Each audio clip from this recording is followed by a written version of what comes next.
Профессиональный праздник работников культуры отмечается в Российской Федерации 25 марта ежегодно. Сегодня о том, какие перспективы развития, что с культурой происходило в ушедшем году, поговорим с Людмилой Владимировной Марковой, начальником управления культуры администрации города. С наступающим праздником! Здравствуйте! Добрый день, спасибо. Что самого яркого было? Я знаю, что ушли мы год назад от достаточно большого, массового, красивого мероприятия открытия столетия автономии, но в конце, в декабре, вы пришли уже тоже к большому мероприятию, но уже в онлайн-формате. Это фестиваль, который рассказал всем о том, насколько прекрасны гусли.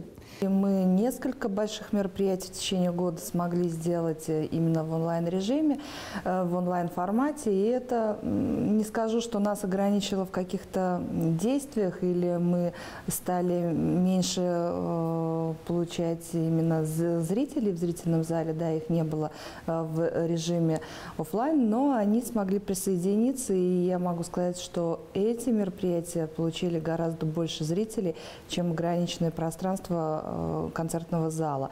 И если говорить о завершающем проекте, это было как раз в рамках федерального плана, посвященного столетию образования Чувашской автономии, мы проводили всероссийский фестиваль «Гусель перезвон чудесный». И единовременное количество просмотров составляло порядка 2500 человек. То есть это, конечно, в 3 раза больше, чем сам зрительный зал. Большое количество откликов пришло с регионов, потому что у нас регионы приняли участие, также прислав свои материалы. И у нас большой концерт продолжительностью более 4 часов. Он размещался уже на YouTube-канале, где, собственно, каждый мог увидеть себя, увидеть другие коллективы и интересные какие-то моменты для себя почерпнуть.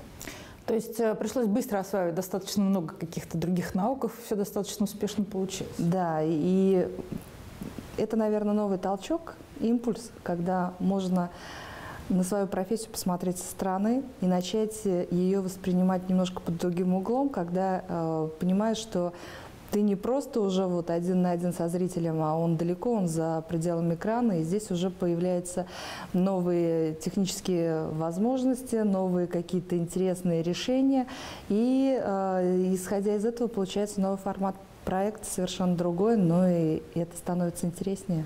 Ну, как сказали участники недавней встречи и уроков, солисты Большого театра, которые приезжали тут в рамках совместно с Белым пароходом в Чувашию, а что даже из лимона можно сделать лимонад, и хорошо, что есть пандемия, потому что в Чувашию они приехали впервые.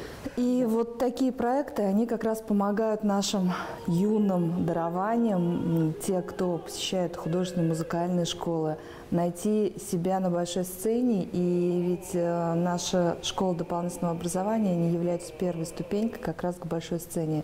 Мы помогаем детям открыть себя, открыть свои возможности, понять, что это действительно нужно, ты хочешь с этим жить, и как раз уже тогда и формируется и голос, или рука. И ребята, которые у нас учатся, а их порядка 7500 детей, они точно знают и уверены о том, что это навсегда. Но вот в современном мире, который очень сильно изменился за прошедший год, невозможно, наверное, не адаптироваться. И вот слово «модернизация» очень часто звучит. Как оно в культуре отражено и что происходило вот в городе за прошлый год? Вообще тема модернизации учреждений культуры, она очень актуальна. И на территории города работает порядка 44 муниципальных учреждений культуры. Все театры, музеи – это уже республиканские организации. Вот наше муниципальное учреждение культуры, они расположены практически в каждом микрорайоне. И это библиотеки, это школа дополнительного образования, это дворцы культуры. И представительство управления культуры есть и в Заволжье, и в Чандрово, и в Лапсарах. Соответственно, конечно же, несмотря на то, что вот у нас такая огромная большая сеть, все здания, и те, которые отдельно стоящие, и те, где мы располагаемся на первых этажах многоквартирных домов, они, конечно же, имеют свою определенную уже историю, и им порядка 60 лет. Но вложение даже вот в материально-техническое направление, оно всегда важно, нужно. А учитывая, как меняется современные технологии, и что буквально ты приобрел вчера, то уже завтра становится неактуальным. Мы, конечно, должны всегда быть наряду вот в первых линиях для того, чтобы показывать все эти направления. И для этого, естественно, нужен большой ресурс. А учитывая, что вот здания имеют все-таки определенно уже ограниченный ресурс, да, выработки, в них надо тоже вкладываться и поддерживать их на плаву.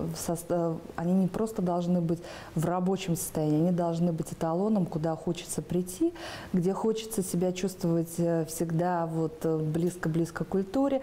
Ты не захочешь оттуда уходить. И вот в прошлом году мы продолжили работу по обновлению наших учреждений культуры и модернизации в техническом оснащении. Главный такой, наверное, пример прошлого года, такой яркий, да, стала, конечно же, библиотека имени Валентина Чаплина. Это был такой первый шаг к модернизации всей библиотечной системы. У нас на территории города работает 17 муниципальных библиотек, и вот это был пример того, к чему мы должны прийти и как это должно быть. Ну, что такое библиотека современного мира, библиотека нового формата, нового поколения? Это не просто место, где хранятся книги, и ты туда уже приходишь не просто для того, чтобы обменять одну книгу на другую, а ты туда приходишь для того, чтобы просто почувствовать вот эту атмосферу. И сегодня библиотеки – это многофункциональный центр. Там проходят мероприятия, там проходят деловые встречи, проходят съемки, мастер-классы. И это такое уже многопрофильное учреждение, которое объединяет в себе все практически. И, конечно же, в первую очередь это все-таки книги в печатном варианте, в традиционном, который мы привыкли все видеть, и, естественно, книги в электронном ресурсе, потому что современная молодежь, современные подрастающие поколения, дети, они уже требуют вот именно литературу вот так, как им удобно, с планшета, с телефона читать. Но, тем не менее, отрадно, что вот за эти 3 месяца мы открыли библиотеку в декабре после реконструкции. У нас количество посетителей увеличилось в 3 раза. Приходят не просто школьники за школьной литературой, а приходит уже молодежь. Там интересно общаться, для них предусмотрены и доступ в интернет-пространство, для них предусмотрены какие-то виртуальные программы, и, пожалуйста, там есть шлем виртуальной реальности, ты можешь изучать географию, побывать на любом материке, узнать и практически попасть туда, да, вот в шаговой доступности у тебя будет возможность это побывать в виртуальном путешествии. Кроме этого, мы используем и уже телемосты, мы можем выйти на видеоконференцию с библиотеками крупными Москвы, Санкт-Петербурга. Туда приходят пожилые. Они приходят и со своими внуками, и отдельно. То есть и атмосфера нравится людям, да, и, соответственно, есть большие возможности открылись, и у всех становится возможно прийти туда поработать на компьютере. Многие регистрируются на портале государственных услуг, и наши сотрудники им помогают, а кто-то просто просит зарегистрироваться даже в соцсетях. То есть это новый этап, новая жизнь библиотек. И очень хочется надеяться, что мы вот в ближайшее будущее запланировали себе программу комплексного обновления библиотек. На 5 лет она рассчитана, что мы через 5 лет увидим все библиотеки в таком составе. Ну да, очень много в социальных сетях фотографий, какие-то отзывы о том, что мы не ожидали, что будет такое пространство. И плюс ко всему это все-таки своеобразная машина времени, которая и сохраняет старое, потому что именно в библиотеке Чаплина есть и личный уголок, и вещи того времени. И думаю, что те, кто, бабушки и дедушки, кто приходит в эту библиотеку, они, конечно, и себя вспоминают, и внукам показывают, как это было. И плюс ко всему они не чувствуют себя оторванными от современной жизни. Да, вот их учат тому, что на компьютере. Хорошо, а что еще есть для людей, которые вот в серебряном возрасте, как это называется? Прекрасные программы реализуются на базе Дворца культуры «Салют», в «Ровесники», то есть это и музыкальные встречи, это и концерты, это, пожалуйста, самореализация, ты можешь либо в хор записаться, либо в оркестр, это танцы, то есть достаточно большой перечень услуг есть в наших дворцах дворцах культуры и в библиотеках в том числе, где как раз можно пообщаться со своими, ну, то есть с людьми того же возраста, да, ты можешь обсудить какие-то определенные темы, плюс это помощь как раз в рамках юриспруденции, либо зарегистрироваться где-то там можно помочь. Ну и это просто концерты и уже отдых для души.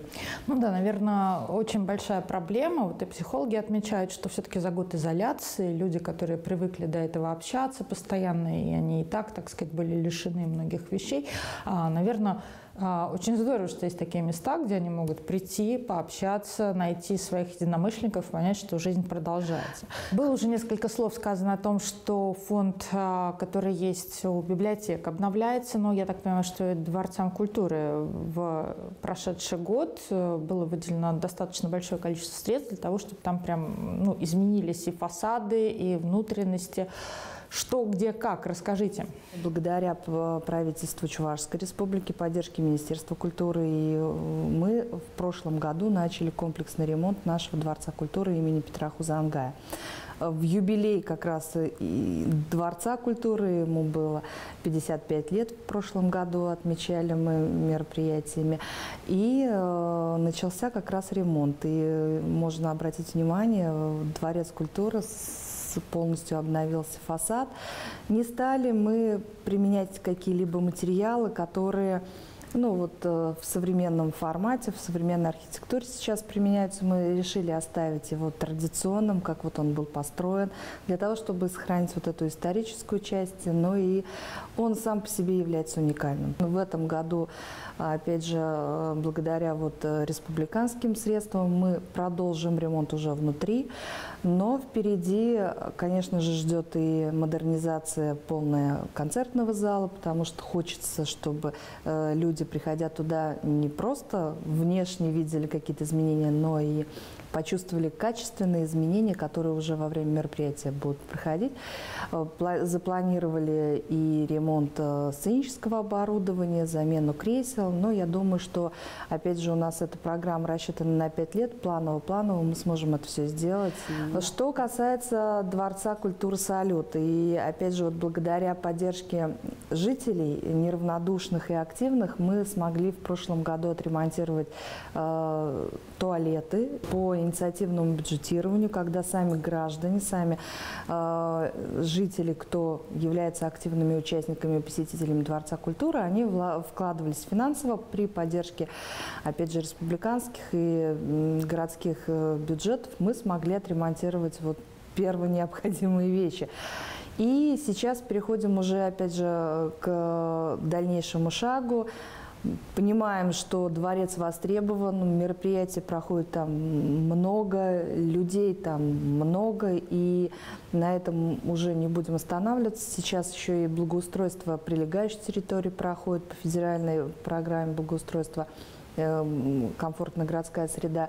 И, конечно же, на фоне благоустроенной среды дворец начнет выбиваться, из общей архитектуры, поэтому сейчас нашими архитекторами разрабатывается проект комплексного обновления фасада с использованием каких-то интересных современных технологий. И группа архитекторов нашла решение, что можно использовать фасад не просто как фасад, а можно там и сделать школу для скалолазания, то есть это будет скалодром, он располагаться будет на фасаде, при этом еще запланировали эксплуатируемую кровлю, когда на кровле также будет использоваться открытый кинотеатр. Много интересных решений, и я думаю, при поддержке правительства Чувашской республики, при поддержке Министерства культуры Чувашской республики, Министерства культуры Российской Федерации мы сможем воплотить все эти идеи в жизнь, и тогда город Чебоксары станет еще комфортнее, еще интереснее. Для этого еще придется немножечко подождать и сделать достаточно много всего. Но год назад мы говорили о том, что идет ремонт в школах искусств, допустим, или в художественных школах, и некоторые уже могут похвастаться, что все ждать не надо, можно приходить и смотреть, что получилось. В этом году мы продолжаем комплексный ремонт и завершаем эту первую музыкальную школу, завершаем 6-ю художественную школу. Но есть и еще новые плюсы, когда, опять же, есть определенные ограничения. Но находясь в тех помещениях и в тех территориях, которые мы уже имеем, нам не хватает возможности для привлечения новых детей, потому что есть запрос, но, к сожалению, в том помещении, которое нам уже освоено нами, мы не можем просто физически не можем разместить больше. В этом году нам выделили помещение в Новоюжном районе, и вот дети, кто проживает на Кувшинке, в микрорайоне Изоленты, они смогут посещать новый филиал школы искусств номер 3 по Ленинскому комсомолу. И я думаю, ребята будут тоже удивлены, да, хорошо, в хорошем смысле слова, потому что мы открываем новое отделение, это и графический дизайн, это новое художественное отделение, в том числе это иллюстрация. Мы будем открывать там и вокальное отделение, и отделение музыкальных инструментов, ударных, электро. Поэтому, собственно, возможностей много. Напоминаю родителям и детям, кто хочет обучаться в наших школах, что у нас есть система экзаменов вступительных, поэтому, уважаемые родители, не забываем следить за новостями и подавать заявление вовремя. В этом году несколько заведений отметили накануне, в прошлом году и в этом свои юбилеи. Есть какие-то очень крупные даты? У нас в прошлом году с юбилеем республики совпал юбилей нашей первой музыкальной школы, которая, собственно, и стала в основе всего нашего дополнительного образования. И сейчас она остается лидирующим учреждением. И, собственно, это большое количество лауреатов, это профессиональные педагоги, которые делятся своими знаниями с детьми. И здесь вот классическое образование, оно вот прям вот в том формате, в каком должно быть, оно и присутствует. И хорошо, что сейчас, опять же, мы расширяем вот так возрастную категорию, и у нас могут дети с 5 лет приходить на дополнительные занятия, на подготовительные курсы для того, чтобы уже в будущем поступить. И особенность этого года, которая отличается от предыдущих лет, в этом году впервые мы запустили акцию «День открытых дверей». Последняя суббота уходящего месяца – День открытых дверей во всех наших учреждениях, то есть в дворцах культуры, в школах дополнительного образования, в библиотеках. В этот день присутствуют все наши педагоги, все руководители творческих коллективов. Это и хореография, это и вокальные студии, изобразительные студии. Можно прийти, ознакомиться, посмотреть, поучаствовать. И если есть желание, если хочется продолжить ходить сюда дальше, конечно же, можно записаться. Единственное, что надо, опять же, следить за новостями, потому что у кого-то свои графики определенные, там, с утра начинают, другие начинают после обеда, поэтому возможностей много, познакомиться более детально и понять, какое направление ты хочешь для себя оставить в работе, то, конечно же, приходите. 25-го в любом случае случится праздник, и, наверное, есть те слова, которые вы хотите сказать не только тем, кто к культуре хорошо относится, а тем, кто делает эту культуру, несет ее в массы, то есть вашим коллегам. Коллеги, с которыми мы уже долгое время работаем вместе, это и не только коллеги, которые вот в муниципальных учреждениях работают, но и, конечно же, в республиканских, но и вообще на всей территории нашей Чувашской республики. Это вот единое творческое, активное сообщество, которое всегда приходит на помощь, которое всегда поддерживает. И, конечно, мы же безумно рады победам или успехам наших друзей, партнеров, коллег. С наступающим праздником! Всех энергии, новых проектов, новых побед и, конечно же, вдохновения. Спасибо большое. Это была Людмила Владимировна Маркова, начальник управления культуры города Чебоксары. Спасибо вам за разговор. Спасибо. Всего доброго.